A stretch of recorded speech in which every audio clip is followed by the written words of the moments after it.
Columbia St. Mary's is the only hospital in the area offering 3D mammography for every mammogram. It's revolutionary technology, and it's something women of every generation deserve. 3D mammography, it's a new dimension of care for women. Good evening. Again, I want to remind everyone that our focus tonight is on the families and of the victims of today's horrific incident. We have paired up deputies and detectives with the family members of the deceased to help work through the process of grieving and answering questions to the families of these victims. Also, in an attempt to help identify the victims that we have mentioned earlier. As we talked previously, this is considered a mass casualty. And with a mass casualty comes protocols that will likely result in us not being able to release the names of the victims until at least tomorrow. Obviously, notifications of the families is our priority, and we would ask that the media respect that. Respect the victims and respect the families as they manage these most difficult times. We have information that leads us to believe that we know who the shooter is. The official ID will come from the medical examiner's office. Let me be very clear. I will not name the shooter. I will not give him the credit he probably sought prior to this horrific and cowardly act. Media will get the name confirmed in time, but you will never hear me mention his name. We would encourage media and the community to avoid using it. We encourage you to not repeat it. We encourage you not to glorify and create sensationalism for him. He in no way deserves this.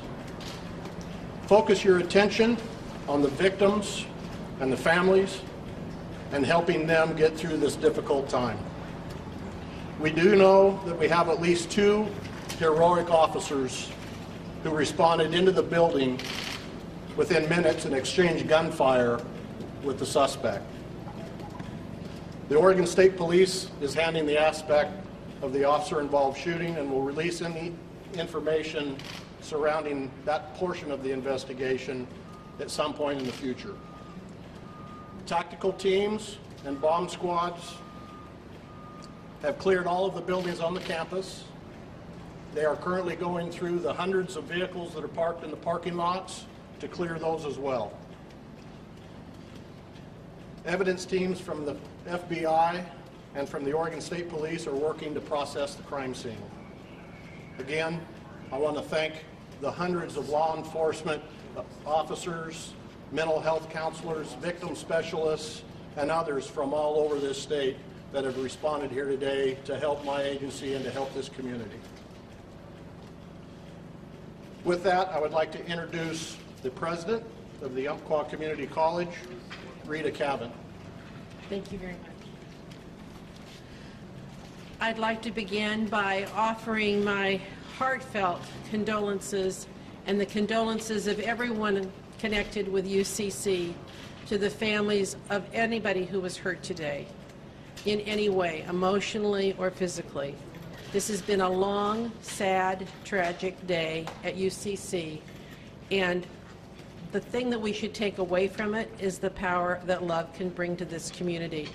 We saw people rush to our help, rush to assist us, rush to comfort us. People all over the community came in. I think that's one of the blessings of a small town, is that we're so interconnected. Even though I've only been here a short period of time, the friends that I knew we had all came and did everything they possibly could. They're still here helping us, and they will continue to help us as we go back to normalcy. This is going to take us some time, and we need the patience of the community, but we plan to have the college functioning safe and comforting as soon as possible for our students to return.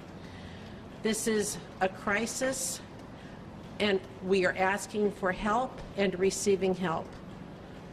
It's important, I think, we can focus on what would cause somebody to do this horrendous act, and I absolutely agree with the previous statement that the focus should be on how many people open their hearts to help us today. Thank you. I will be headed over to the candlelight vigil now, and with that I will ask my Public Information Officer, Corporal Duess Hudson, to come up and answer any questions and discuss any other administrative issues.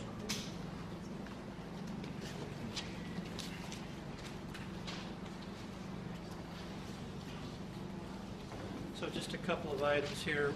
We will be continuing to post information to our Twitter account, and we're using the hashtag UCC shooting, and that's at Douglas, COSO. Further updates will be posted to that Twitter account, as well as flashalerteugene.net.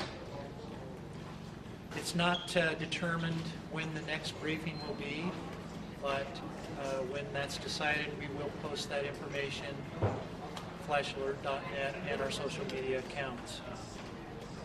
And that's all I have. If I just have a couple of logistics items, if you could just bear with me for a few minutes here.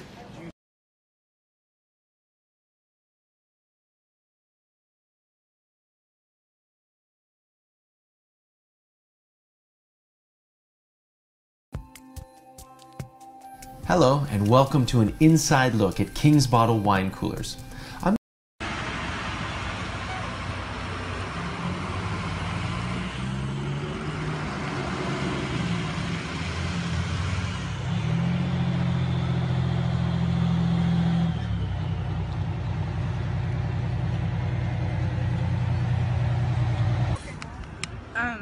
All I know is that people came into the library and said that we need to call 911 and that we need to get out of the building, and then some people left and other people went back to the building and got locked in a room with teachers, and we were all safe, and I don't know what else happened. That's all I know.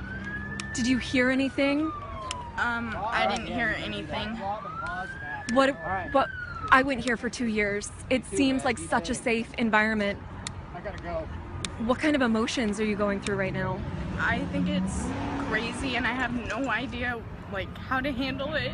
And I'm so blessed that I was okay and I wasn't there at the wrong time.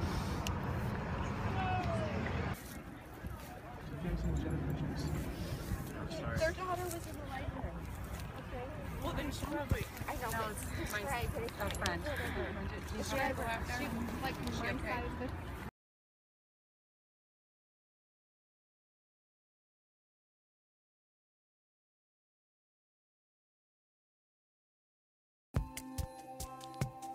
Hello, and welcome to an inside look at King's Bottle wine coolers.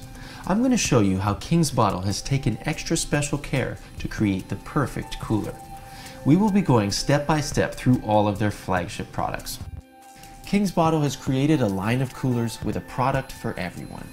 Their diverse product line offers a solution for every level of wine enthusiast. King's Bottle knows that wine collecting is an investment.